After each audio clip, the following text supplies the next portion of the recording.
안녕하세요. 30대 여자입니다. 제가 제 인생에서 최악의 일을 겪게 되었는데요. 눈뜨고 코베일 뻔했어요. 지옥불에 앞까지 갔다가 유턴했다는 표현이 딱인 것 같아요. 진짜 욕 안 하고 말할 수 없는 이야기를 해드릴게요. 제가 32살에 이직을 하고 한창 회사에서 제 꿈을 실현시켜 나가고 있을 때였습니다. 이직한 회사는 스타트업이었고요. 10인 이하의 회사예요. 회사를 잘 키우면 제 몸값도 한순간에 올라갈 수 있기 때문에 부단히 노력해가고 있었습니다. 그런데 거기서 한 차장님과 남다른 감정의 싹을 틔우게 되었어요. 호감은 제가 먼저 있었어요. 그래도 대놓고 마음을 표현하진 못했는데요. 제가 플러팅을 하니까 제 마음을 알아차린 차장님이 저에게 훅 다가왔고요. 고백은 차장님이 먼저 했어요. 어느 로맨스가 그러겠지만 저희는 정말 달달하게 사귀었어요. 그럴 수밖에 없는 이유가 비밀 연애였어요. 회사에 소문나봤자 좋을 거 없잖아요. 사람들이 더 신경을 쓰고 입에 오르락 내리락 할 테니까요. 그래서 평일에는 사적으로 따로 만나지 않았고요. 주말에만 만나며 각자 조심하며 사귀었어요. 어차피 평일에는 일이 많아 야근을 매일 했기 때문에 바빠서 따로 만날 시간도 없긴 했어요. 그렇게 사귀고 있는 사이에 회사에서 차장님의 업무력을 인정받게 되었어요. 차장님은 영업직이었는데요. 영업력도 물론 좋았지만 차장님은 일하는데 절대 실수가 없었고요. 철두철미했어요. 저희 회사가 규모가 정말 작아서 영업 외에도 은행 관공서, 세무서 등 잡일이 많았는데 그런 잡일까지도 실수 없이 깔끔하게 해냈어요. 시키는 일마다 곧잘하니까 주변 직원들도 차장님께 부탁을 할 지경에 이르렀습니다. 김 차장, 이거 내일 거래처에 갈 서류인데 한번 검토 좀 해줘. 이런 건 김 차장이 잘하잖아. 내 눈에는 왜 이렇게 안 보이는지 몰라. 예, 부장님. 그런데 너무 오가는 게 없는 거 아닙니까? 매번 이런 부탁만 하시고 저도 제 일 때문에 바쁘다고요. 아이, 알았어. 내가 다음에 술 한잔 살게. 거하게 살 테니까 몇 번 더 봐줘. 알았지? 윗직급들이 서류 작업 한 번씩 해달라고 지시도 내려오고요. 그걸 또 잘 해주고 잘 캐치해내니까 회사 내에서 입지가 아주 높아졌어요. 그런데요, 회사에서 일을 잘하면 잘할수록 안 좋은 일이 벌어지잖아요. 그건 바로 모든 일을 다 넘겨받게 되는 거예요. 일을 잘하는 차장님은 결국 다른 사람들한테도 할당되어 있는 소소한 경비 처리나 관공서 업무들을 다 넘겨받게 되었어요. 그때까지만 해도 회사에 격리 직원이 없었는데 차장님이 잡무가 너무 많아지자 회사에 건의를 하게 되었습니다. 저 부장님, 아무래도 제가 너무 일이 많아져서요. 저희 회사가 크지 않고 사소한 경비 처리나 거래처에서 입금 내역들을 확인하는 작업, 그리고 소소하게 관공서 업무 정도만 볼 격리를 뽑아주시면 제가 아무래도 힘이 덜 될 것 같습니다. 자네가 일이 많긴 하지. 그래, 내가 대표님한테 건의해 볼게. 이 정도는 회사에서 사람 뽑을 수 있을 거야. 그렇게 해서 격리 직원 한 명을 뽑게 되었어요. 회사 잡일 정도이기 때문에 큰 능력이 필요한 부분이 아니라서 젊고 활발하고 예쁜 여직원이 들어오게 되었습니다. 그 여직원이 한 명 들어왔을 뿐인데 회사가 엄청 밝아졌어요. 회사의 직원들이 대부분 남자들이고 영업직이다 보니 사무실이 텅 비어 있는데요. 그 격리 여직원이 자신의 물품도 환하게 바꾸고 틈틈이 청소도 하고 비품이나 샘플들도 항상 정리를 잘 해놔서 분위기가 한순간에 바뀌게 되었어요. 그리고 얼마나 애교가 많은지 모든 직원들이 그녀에게 아주 녹아내렸어요. 차장님, 오늘 많이 덥죠? 어제도 늦게까지 일하시던데. 오늘도 야근 당첨이시라면서요? 카페인 잘 안 드시잖아요. 이거 하나 마시세요. 고함량 비타민이에요. 진주씨 고마워. 나 챙겨주는 건 진주씨밖에 없다니까. 진주씨 일하다가 모르는 거 있으면 나한테 다 물어봐. 진주씨 오기 전에 내가 다 했던 일들이거든. 내가 많이 알려줄게. 감사합니다, 차장님. 저야말로 저 챙겨주는 건 차장님밖에 없어요. 제가 의지 많이 하는 거 아시죠? 일을 할 때 다른 직원들은 경리한테 시키기 바쁜데 제 남자친구인 차장님은 그 경리에게 계속 친절하게 알려주니까 계속 남자친구한테 의지를 많이 하더라고요. 남자친구도 처음에는 난감해 하더라고요. 나중에 둘이 있을 때 이런 이야기를 한 적이 있었습니다. 아니, 그 격리 말이야. 내가 일을 알려주면 고마워하는데 그 고마워하는 강도가 좀 세. 어느 날은 나한테 막 의질하는데 참 부담스럽더라고. 그래? 그래도 사무실에 딸랑 여직원이 격리 하나인데 잘 좀 해줘. 당연히 당신밖에 의지할 사람이 없잖아. 당신이 제일 편한 거지. 그만두지 않게 잘해줘. 그래야 당신도 편하지. 안 그래? 그런가? 아, 난 나에게 막 의지를 하니까 좀 부담스러웠는데. 역시 자기는 달라. 마음이 넓어. 어쨌든 그 여직원이 그만두면 다시 남자친구한테 일이 떠넘겨 올 테니 잘해주라고 했어요. 그게 남자친구가 회사를 편하게 다닐 수 있는 길이라고 생각했었거든요. 제 조언에 공감이 됐는지 남자친구는 그때부터 여직원이 알려달라면 알려주고 새로운 일도 시키면서 여직원을 키우려고 하더라고요. 남자친구가 회계도 좀 배웠었거든요. 그래서 할 수 있는 일이 많아요. 본격적으로 일을 알려주면서 사무실 분위기도 좀 더 파이팅 넘치는 분위기가 되었어요. 모든 게 그 여직원의 기분에 의해 좌우되기도 했어요. 그래도 저는 그 격리를 좋게 봤어요. 여동생이 들어온 것 같은 기분이고 말도 잘하고 싹싹해서 그냥 밝은 사람이라 좋았어요. 격리 여직원은 차장님 말고도 다른 직원들에게도 살뜰히 챙기고 친목도 주도하고 해서 보기가 좋았어요. 얼마 지나지 않아서 남자친구가 그 여직원을 많이 훈련시킨 덕에 일을 많이 가져가서 엄청 편해졌다고 하더라고요. 이제 진주 씨도 일 잘하게 만들어놔서 내가 아주 편해졌어. 전에는 하나 알려주면 그것 때문에 엄청 전화를 했었거든. 이제는 훈련을 많이 시켜서 혼자서도 잘해. 이렇게까지 얼마나 힘들어나 몰라. 다행이야. 직원이 새로 들어오면 초반엔 좀 힘들지만 갈수록 좋아지지. 아무튼 다행이야. 격리 여직원이 들어오고 나서 몇 달이 지난 후에나 업무 독립이 된 여직원 덕에 남자친구는 업무에서 편해졌어요. 정말 다행이라 생각하긴 했어요. 그런데요, 저희가 평일에는 일 때문에 만날 시간이 없어서 하루 종일 붙어 있잖아요. 그런데 종종 그 여직원이 회사에 없음에도 불구하고 주말에도 전화가 오는 거예요. 사유는 업무적인 이유를 물어보았지만 그거 월요일에 물어봐도 되는 거거든요. 남자친구도 황급히 전화를 마무리 짓더라고요. 예, 진주 씨. 그건 급하지 않으니까 제가 월요일에 다시 한번 설명해 드릴게요. 네네. 그럼 쉬세요. 아니, 뭐 급한 일인데 주말에 전화가 온 거야? 지금 회사래? 지금도 일하고 있대? 아니, 그런 것도 아니고 가만히 있다가 업무 생각이 나서 나한테 물어보려고 전화했대. 열정이 과다해. 그래? 토요일에 회사 상사한테 전화하는 건 쉽지 않은 일인데 당신 좋아하는 거 아니야? 나를? 설마 내가 딱히 잘해준 것도 없고 딱 업무적으로만 대했는데 그럴 리가 없어. 관심도 없고. 급한 것이 전혀 없는 건데 좀 이상하다 싶었어요. 제 남자친구를 좋아하나 싶기도 했어요. 하지만 제 추측일 뿐 전혀 그런 묘한 다른 기류는 발견하지 못해서 넘어가고 있었죠. 남자친구도 전혀 관심 없다고 하니깐요. 남자친구는 정말 맺고 끊음이 확실한 사람이었어요. 사귈 때 다른 여자 때문에 속 썩인 적이 한 번도 없었고요. 흔한 여자 사람 친구도 없었죠.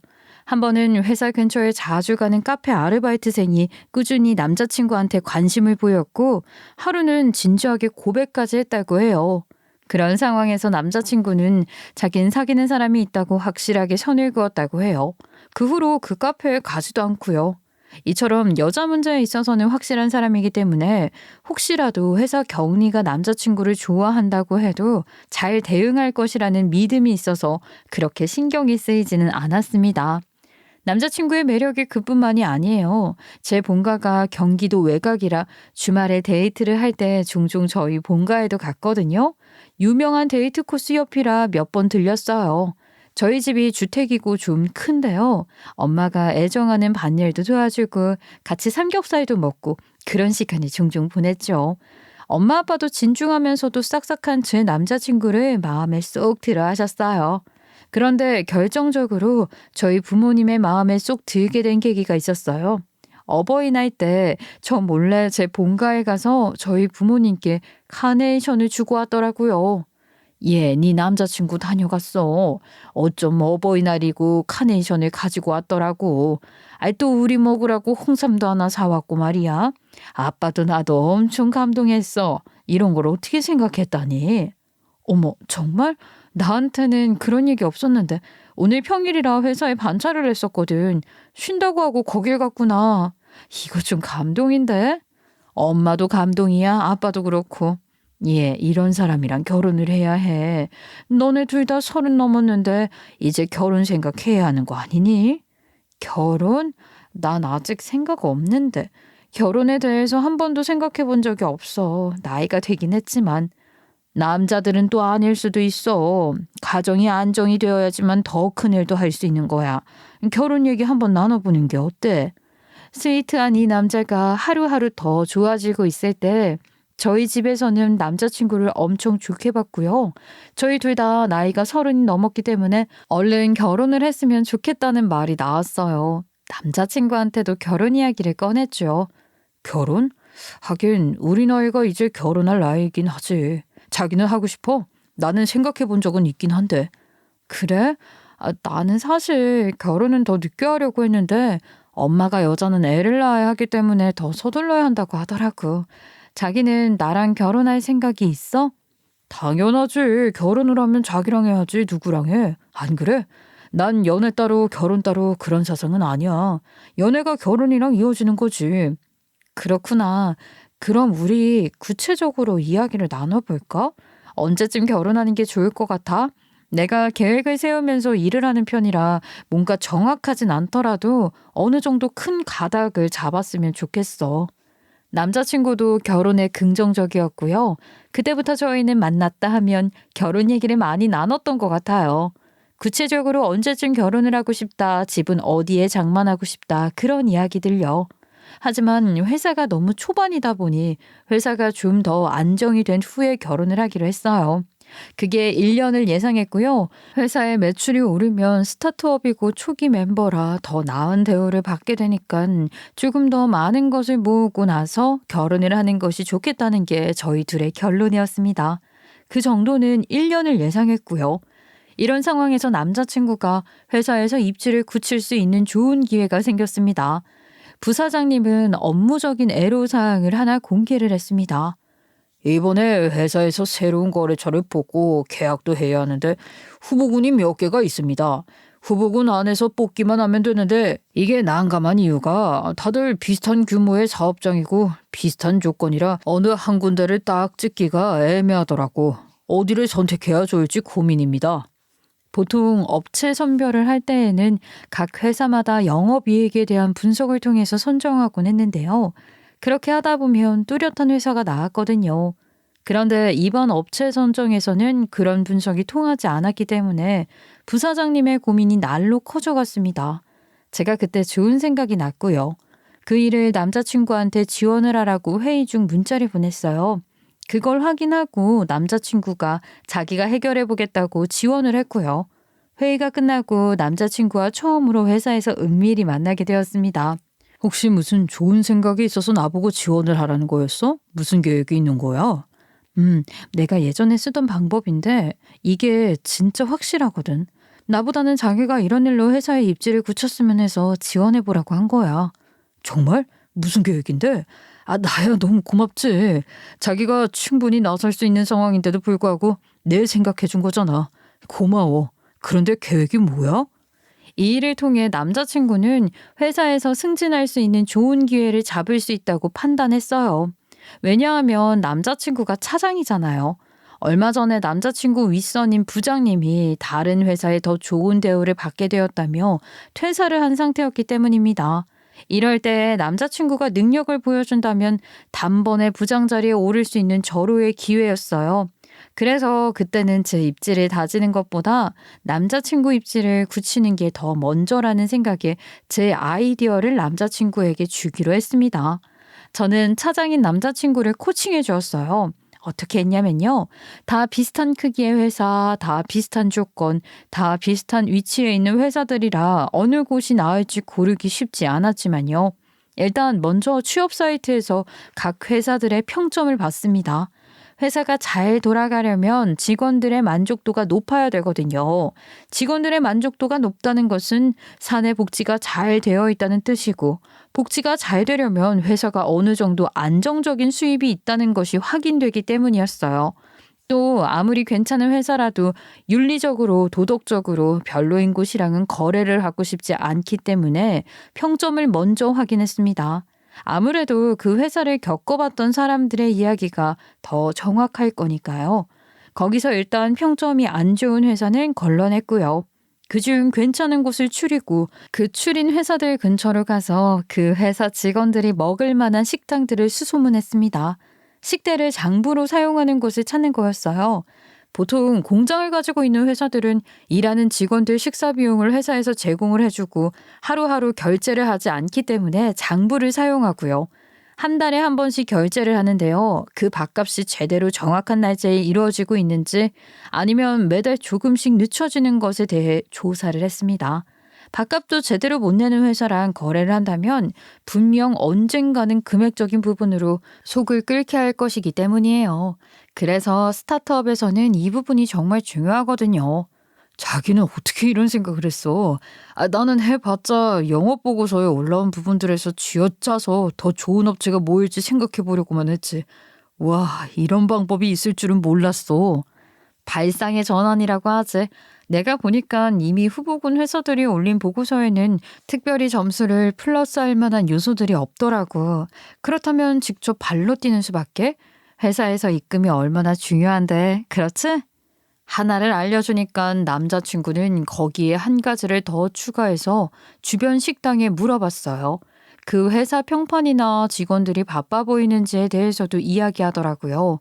야근을 한 달에 몇 번을 하는지, 회사 앞에 큰 트럭들이 얼마나 자주 오는지에 대해서도 물어봤었습니다. 역시 남자친구는 똑똑한 사람이었어요. 하나를 알려주면 두세 개는 스스로 알아내는 인재가 맞았습니다.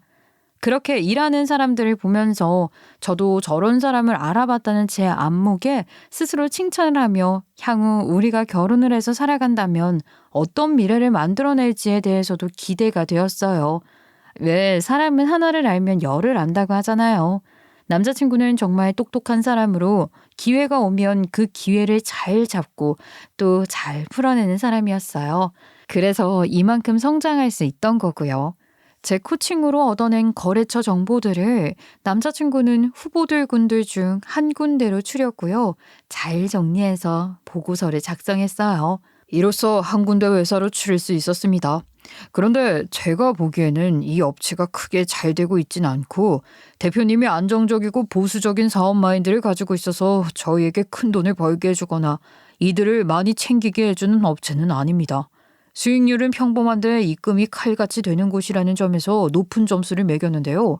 저희 회사처럼 스타트업에서는 입금이 칼같이 되는 게 얼마나 중요한 부분인지 아실 겁니다. 회사가 안정성 있게 커 나가려면 이미 안정성을 입증받은 거래처와 거래를 하는 게 큰 부담 없이 길게 일을 할 수 있을 거란 생각에 이 거래처를 추천합니다. 하하, 김 차장, 거래처를 해석하는 능력이 탁월하구먼. 이런 생각까지 할 줄은 몰랐는데 자네 얘기 듣고 보니 다 맞는 소리야. 내친 김에 계약서까지 작성하고 계약 진행시켜. 이렇게 제가 코칭한 대로 직원들 다 보는 앞에서 프레젠테이션을 했고 모든 직원들은 발상의 전환으로 업체를 선정한 남자친구의 안목에 무릎을 탁 쳤습니다. 다 일리가 있는 말이잖아요. 결국 그 회사와 거래하게 되었고요. 실제로 거래하면서 단 한 번도 입금을 밀린 적도 약속을 어긴 적도 없어서 회사 내에서는 남자친구의 선망이 높아졌어요. 결국 제 계획대로 차장이었던 남자친구는 부장으로 승진까지 했어요. 정말 일이 술술 잘 풀리는 걸 그때 느꼈습니다. 우리 오늘 좋은 곳 가서 밥 먹자. 내가 자기 덕분에 승진까지 하게 되었는데 이 정도 밥은 사야지. 안 그래? 에이, 뭘. 나는 코칭만 해준 건데. 그래도 당신이 산다니까 말리진 않을게. 우리 좋은 곳으로 가자. 제가 부장달게 해준 거나 다름이 없잖아요. 남자친구도 염치 있는 사람이라 저를 아주 좋은 레스토랑으로 데리고 가서 아주 비싼 밥도 먹여주었습니다. 남자친구는 그 일로 인해 회사에 입지를 굳혔고요. 회사는 남자친구가 선정한 거래처 덕에 안정적인 궤도에 들어섰어요.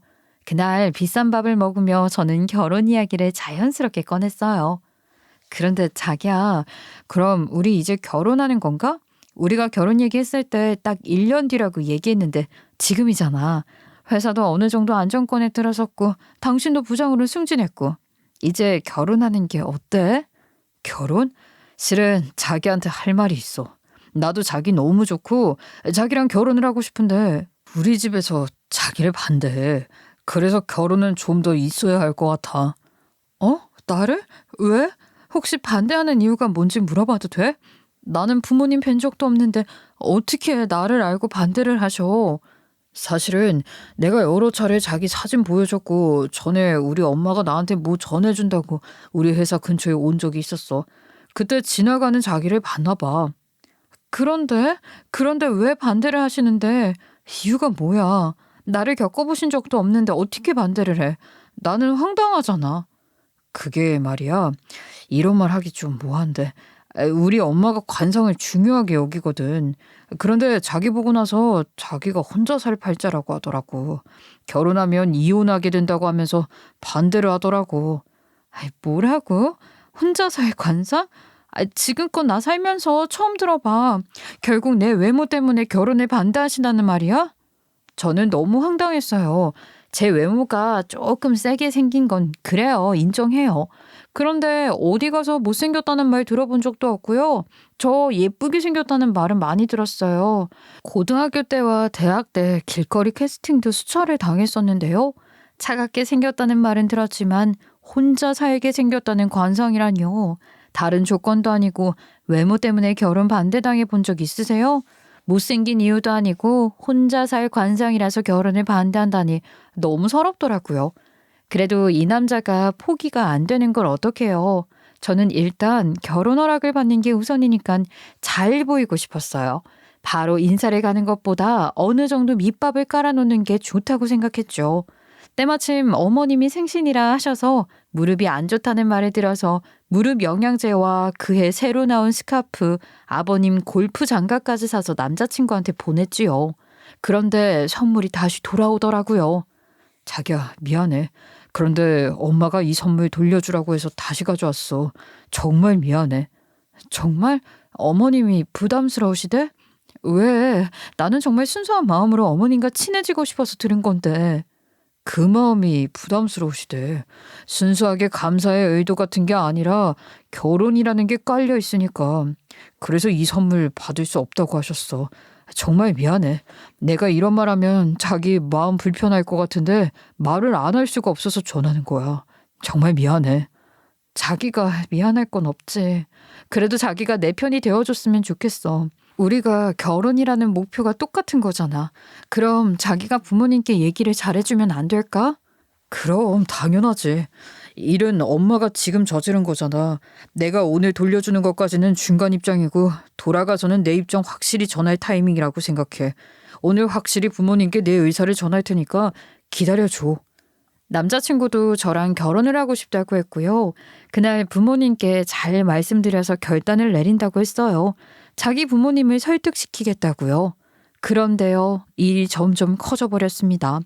남자친구가 부모님과 이야기하는 도중 부모님과 싸우고 말았다고 하더라고요. 정말 미안해. 부모님과 이야기하다가 큰 소리가 나버렸어. 우리 부모님이 약간 고지식한 부분이 있거든. 뭘 해도 안 통하는 부분이 있어. 지금이 딱 그거야. 내가 기회 봐서 한 번 더 말씀드릴게. 시간이 좀 걸릴 것 같아. 괜찮아? 그래? 자기는 괜찮아? 우리 천천히 가자. 어른들 고지식한 부분 있는 거 다 하나씩은 있지. 우리 부모님도 그런 부분 있긴 해. 나는 기다릴 수 있으니까 때를 기다려보자. 그런데요, 그때부터 주말에만 하던 데이트도 잘 못하게 되었어요. 이유는 남자친구의 부모님이 저를 반대하면서 데이트하러 나가는 것도 싫어한다는 것입니다. 그래서 일부러 못 나가게 집안 행사를 주말마다 잡아놨다고 하더라고요. 아유, 우리 엄마 진짜 왜 그러나 몰라. 한 달 내내 집안 행사가 있더라고. 원래 우리 집이 이러지 않는데 이번 주에는 친척분들 오시고 다음 주에는 가족여행, 그 다음 주도 그 다음 주도 다 이렇게 일정을 짜셨어. 그래서 주말에 보는 우리 데이트도 잘 못하게 됐는데 어쩌지? 하는 수 없지. 우린 회사에서 만나니까. 어머님 아직도 나 많이 반대하셔? 날 만나주신다면 내가 마음을 확 사로잡을 수 있는데. 아직은 때가 아닌 것 같아. 지금 말을 잘 드러놔야지 괜한 반발심에 부모님께 대들면 더 상황이 안 좋아질 것 같아. 한동안은 엄마 말 고분고분 잘 듣다가 기회 되면 우리 만남을 추진해 볼게. 저는 속이 타들어갔어요. 그래도 기다리자 그러고 있었거든요. 그런데 남자친구를 회사에서 만나면 못 보던 시계나 못 보던 수트가 생겼고요. 제가 모르는 고급진 무언가가 생겨서 올 때가 많았어요. 어디서 났냐고 물어보면 부모님이 사주셨다고 하더라고요. 그래서 그런가 하고 넘어갔는데요. 그 비밀이 벗겨졌습니다. 어느 날이었어요. 여느 때처럼 회사에서 일을 하고 있었고요. 다른 영업 직원들은 다 외근으로 나갔고 경리도 은행에 간다며 나갔었어요. 사무실에는 딱 저밖에 없었죠. 저도 일을 보다가 정수기에서 물을 뜨고 있었는데요. 누군가가 소란스럽게 회사로 들어와서 대뜸 소리를 지르는 게 아니겠어요? 박진주가 누구야? 박진주 나와. 여기 회사에는 왜 사람이 없어? 엄청 화가 난 상태의 중년 여성이었고요. 저는 깜짝 놀라 누구냐고 물었는데 계속 박진주 씨만 찾더라고요. 저희 회사 경리예요. 너야 박진주? 네가 박진주니? 너 우리 아들 어떻게 했어? 우리 아들 어딨어? 무섭게 소리를 지르셨고요. 도통 모르는 소리를 하더라고요. 자꾸 아들 하길래 아들이 누구냐고 물어봤더니 익숙한 이름이 나왔습니다. 누구신데 남의 회사에 와서 이러시나요? 아들이 누구신데요? 이 회사 직원이에요? 넌 뭔데? 당신 박진주 아니야? 나는 김정우 부장 엄마야. 당신이 박진주냐고? 저는 남자친구의 엄마가 회사에 찾아와 좀 놀라긴 했지만 그보다 좋은 이미지를 심어줘야겠다는 생각에 의구심을 뒤로하고 먼저 철저하게 인사를 했습니다. 어머, 안녕하세요, 어머님. 여긴 어쩐 일로 오셨어요? 처음 뵐게요. 저 정우 씨 여자친구예요. 저는 무슨 영문인지 모르겠지만 남자친구의 엄마가 회사로 왔으니 인사를 먼저 드렸고요. 전에 저를 보고 결혼 반대했다고 했으니까 저를 알고 있을 거라 생각했어요. 그래서 인사를 드렸는데요. 저를 못 알아보시더라고요. 당신이 박진주야? 도대체 우리 애를 어떻게 꼬셨으면 애가 집을 다 나가.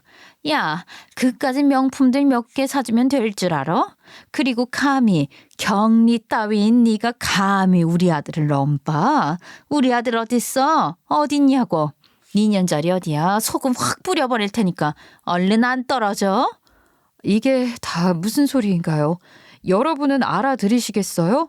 저는 도통 무슨 소리인지 모르겠어서 다시 되물었습니다. 저는 박진주가 아니고요. 김지원인데요. 박진주 씨는 왜 찾으시는 거죠? 저희 회사 경리인데요. 지금 없어요. 무슨 일이신데요? 정우 씨 어머님이 진주 씨를 왜 찾는 건데요? 우리 애가 자기 여자친구는 박진주라고 했는데. 아니 그런데 당신도 여자친구라고? 이게 대체 무슨 말이야? 정우 씨 여자친구는 저인데요. 저희 1년 넘게 사귀고 있었고요. 저희 결혼도 반대한다고 들었는데 아니신가요? 저는 남자친구의 어머니의 말에 조금씩 정리가 돼가고 있었어요. 저도 그때 알았습니다. 그 둘이 사귀고 있다는 걸요. 양탈이었던 거죠. 한 회사 안에서요. 정말 충격적이었습니다. 그래도 당황한 거 티내지 않게 대응하고 있었는데 하필 그때 남자친구와 경리가 함께 들어오는 게 아니겠어요? 그리고 곧이어 나머지 직원들도 다 회사로 복귀를 했습니다. 남자친구는 크게 놀라더라고요. 그리고 바로 제 눈치를 살폈죠. 엄마, 여기 왜 왔어? 여기가 어디라고 와? 무슨 얘기하고 있었어? 자기 아들 죽는 꼴 보고 싶어서 그러는 거야? 여기를 왜 와? 네가 여자에 정신이 팔려서 집 나가서 안 들어오는데 어떤 엄마가 그걸 그냥 두고 봐. 그래서 왔지. 얘가 박진주야? 네가 박진주니? 엄마 빨리 가. 여기서 이러면 안 돼. 도대체 여기에 왜 온 거야? 어서 나가. 너 당장 들어와. 그리고 너 우리 아들하고 당장 헤어져. 너 경리라며? 너 나이도 어리다며? 우리 아들은 부장이야. 가진 게 몸밖에 없는 년이랑 어떻게 결혼을 시키겠어. 안 돼. 죽어도 안 돼. 하면서 그년 책상에다가 준비해온 굵은 소금을 마구마구 뿌리더군요. 남자친구는 말린다고 말리는데 그의 어머님 힘이 더 세서 말리지는 못하더라고요. 준비해온 소금을 다 뿌리고 나서야 멈췄습니다. 온 직원들이 자기 자리에 앉지도 못하고 서서 그 행동을 보고만 있었고요. 진주 씨는 다른 남자 직원 뒤에 숨어 그걸 보고 있었어요. 저도 물론 서서 그걸 다 보고 있었고요. 내가 오늘은 이 정도까지만 하는 줄 알아. 너 집에 오늘 당장 들어와. 그리고 처녀는 또 뭐야? 처녀는 뭔데 네 여자친구라고 하는 거야? 남자친구의 엄마는 저를 손가락질하며 저보고 연연거렸고요. 제가 너무 어이가 없어서 말을 잃었어요.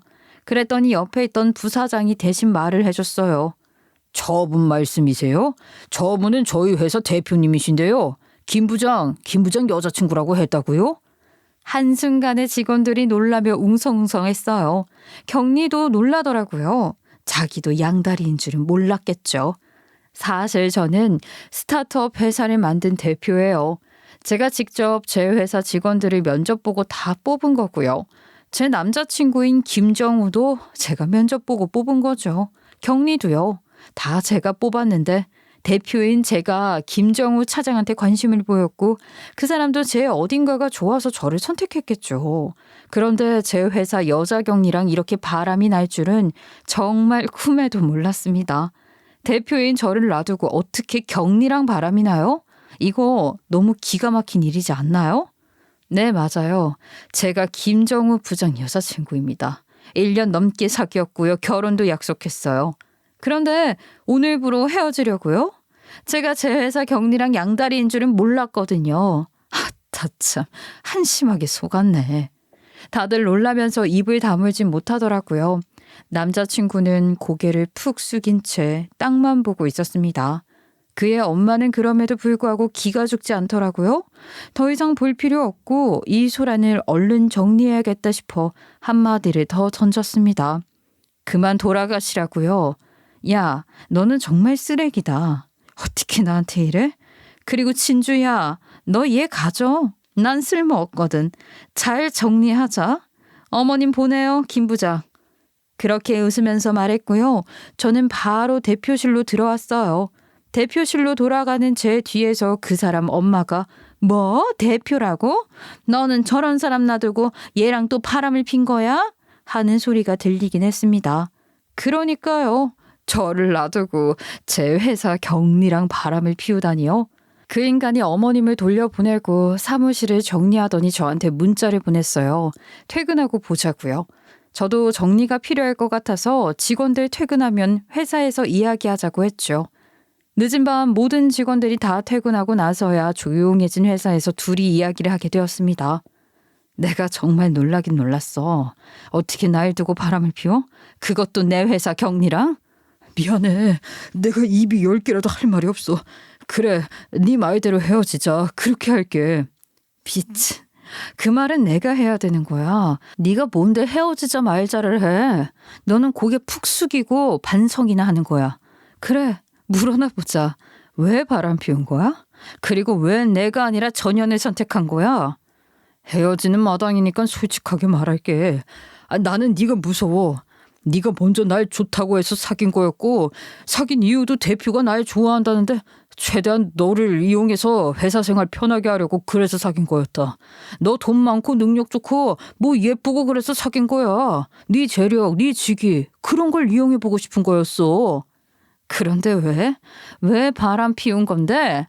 그렇게 나 이용하려면 끝까지 이용했어야지. 왜 변심한 건데? 변심이라니? 나는 너 좋아한 적 없어.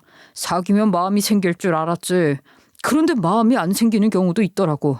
나는 진주 씨가 좋아. 사근사근하고 애기도 많고 내가 휘어잡고 살 수 있을 것 같고. 너는 무서워. 나를 부하 직원으로만 대하는 것 같다고. 그래? 알았어. 그렇게 말해주니까 내가 정리하기 편하네. 천하의 쌍놈의 쓰레기 같은 놈아. 진주 씨한테 갈 거면 가. 그런데 어쩌니? 어머님은 반대하시는 것 같은데. 뭐 내 알 바는 아니지만 잘 풀어봐. 그게 될지 모르겠지만. 그렇게 남자친구와 이별과 정리를 한꺼번에 하게 되었습니다. 다음날 출근을 하니까 컴퓨터 모니터에 쪽지 하나가 붙어 있더라고요. 격리였어요. 따로 만나서 얘기하자고요. 그래서 회사에서 조금 떨어진 커피숍에서 그녀를 따로 만났습니다. 저도 그녀에게 퍼부을 생각이었는데 의외의 말을 하더라고요. 저는요, 대표님과 그 인간이 사귀고 있는 줄도 몰랐고요. 심지어 그 새끼가 먼저 저한테 사귀자고 했었어요. 게다가 그 인간이 결혼하자면서 저희 집까지 들어와 같이 살고 있었는데 제가 너무 억울하잖아요. 저 잘못한 거 없어요, 대표님. 두 분이 사귀고 있다는 걸 알았다면 제가 당연히 안 사귀었겠죠. 저 너무 억울하다니까요. 그래서 하고 싶은 말이 뭐야? 회사에 다니게 해달라는 거야? 아니면 용서를 해달라는 거야? 아니요. 회사는 그만둬야죠. 저도 이렇게 껄끄러운데 대표님이 저랑 같이 있고 싶으시겠어요? 그만두는 건 당연한 거고요. 직원 뽑으시면 인수인계 빠르게 하고 나갈게요. 그건 그거고요. 그 인간이랑 어제 저도 정리했어요. 짐들 다 빼서 내쫓았고요. 오늘 보셨죠? 깨지지하게 나타난 거.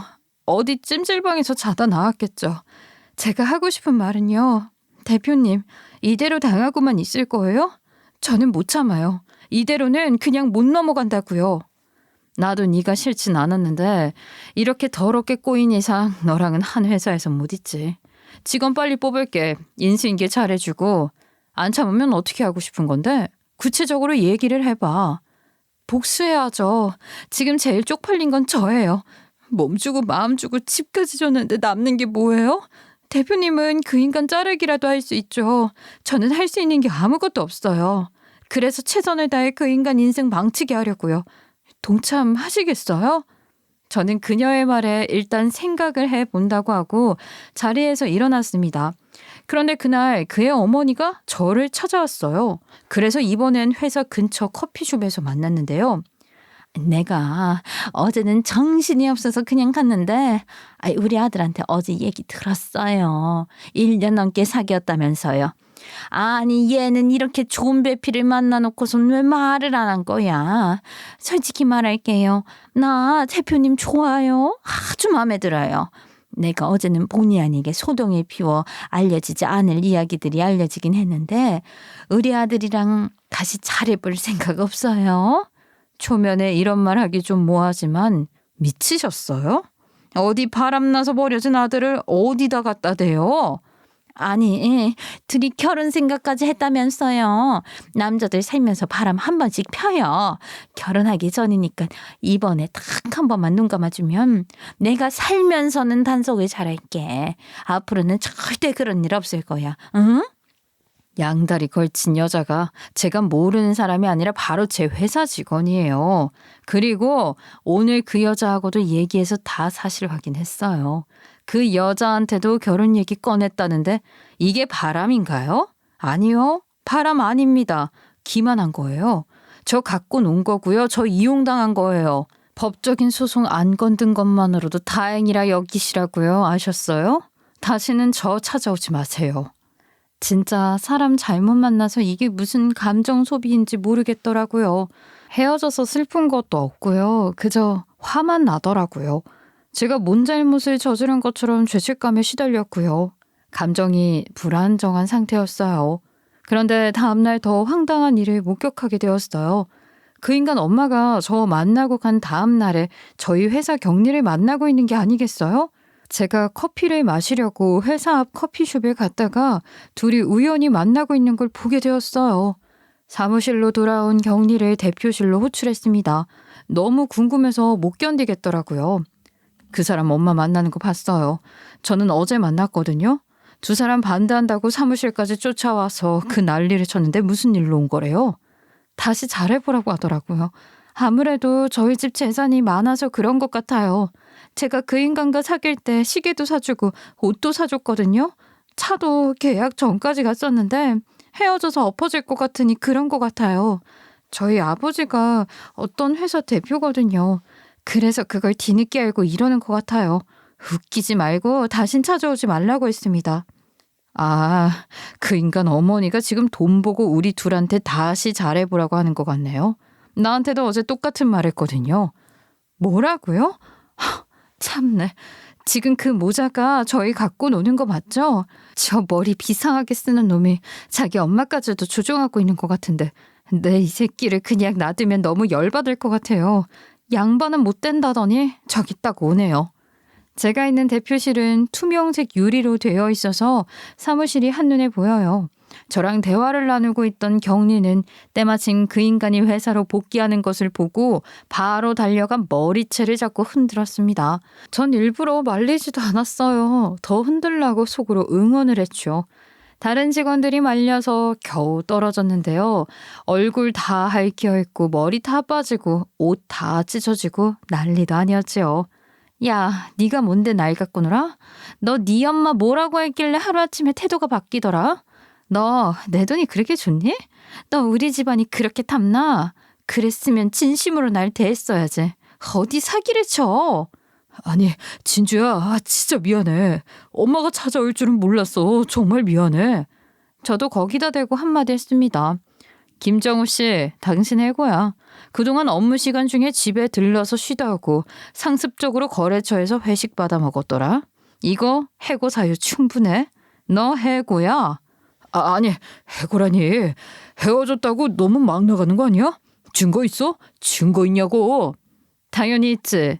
진주 씨가 증거 확보해줬어. 오피스텔 CCTV 모아서 갖다 줬고 매일 출근 도장만 찍고 진주 씨네 집으로 가서 자다 왔더라.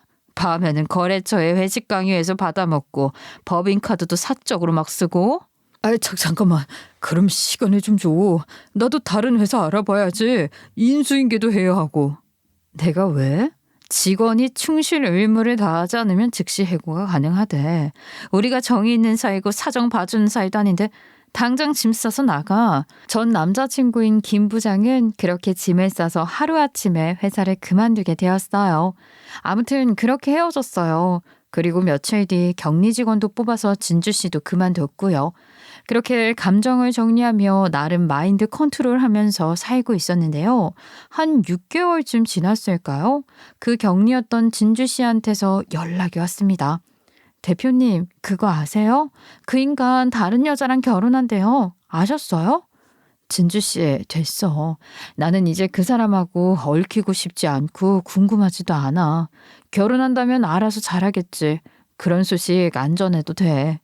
그게 아니라요. 결혼한다는 그 여자도 우리 둘 만나고 있을 때 사귀었대요. 아셨어요?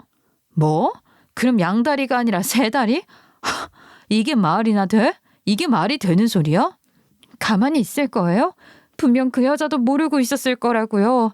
저는 불의는 못 참아요. 누구 좋으라고 그 결혼을 시켜요. 그 여자도 구해야죠. 안 그래요? 전 남자친구는 참 부지런한 사람이었습니다. 아니, 어떻게 한 번에 여자를 셋이나 만나요? 하긴요, 저는 평일에 만나지 않은 사이였고 진주 씨는 집에서만 만나는 사이였대요. 그 사이사이 세 번째 여자를 만날 수도 있었겠네요. 저랑 사귀면서 회사 편하게 다니고 격리를 만나면서 명품 사고 집에 얹혀 살고 제 3의 여자는 무슨 기준으로 사귀었는지 궁금하더라고요. 대표님, 결혼식 깽판 치러 가요. 그 새끼 정신 덜 차렸어요. 정말 많은 사람들 앞에서 혼이 나야 해요. 그래, 그래야겠어. 증거는 내가 모을게. 전략도 내가 짜고 진주 씨는 행동 대장이야. 알았지? 제가 격리였던 진주 씨랑 이렇게 합이 잘 맞는지 몰랐어요. 진주 씨는 거침없는 영혼의 소유자였고요. 저는 일을 완벽하게 하는 성격이라 일 처리가 아주 빨랐습니다. 결혼식까지 저는 모든 증거를 다 정리해서 사진으로 찍어놨고요. 그 바람 피운 증거들을 동영상으로 만들었어요. 진주 씨는 결혼식 당일에 사회자를 포섭해 제가 만든 영상을 신랑 신부 입장하고 바로 플레이를 했습니다.